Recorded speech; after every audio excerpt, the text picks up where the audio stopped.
I will not end it because I still want you to get involved. Nick, perhaps you help me. Which are your first conclusions here? We are still waiting for Professor Steinu Churchill, head of Senate committee.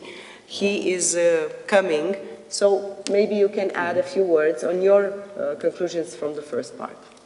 Thank you so much, Alessandra, and thank you very much for the nice moderation. I think the responses and contributions were quite rich.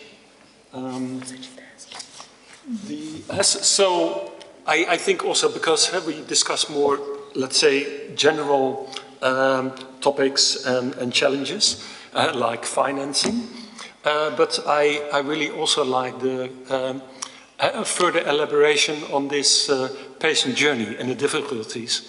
And I can assure you that top institutes like Charité in Berlin, or Karolinska, or in the Netherlands, we also have these difficulties along the journey. So we all have our, let's say, points for improvement. And usually when you start this sort of improvements, it starts at the ground level, at where the care is actually happening, and that we should look from a patient perspective. Because often this patient perspective can learn us so much about how we can improve.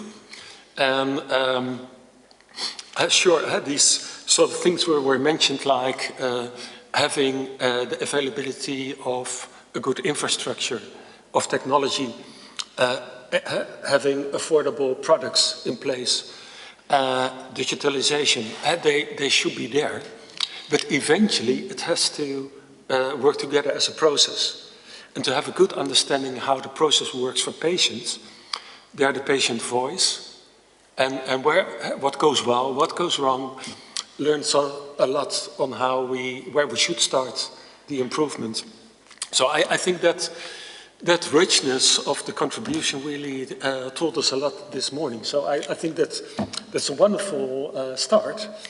And I also very grateful for all the openness about that we really can talk about the important topics and not making it only a beauty contest about things, but also the more difficult topics. So I think that's a very good start for see how we can strengthen collaboration. So that is something which I felt this morning, and thank you so much for that.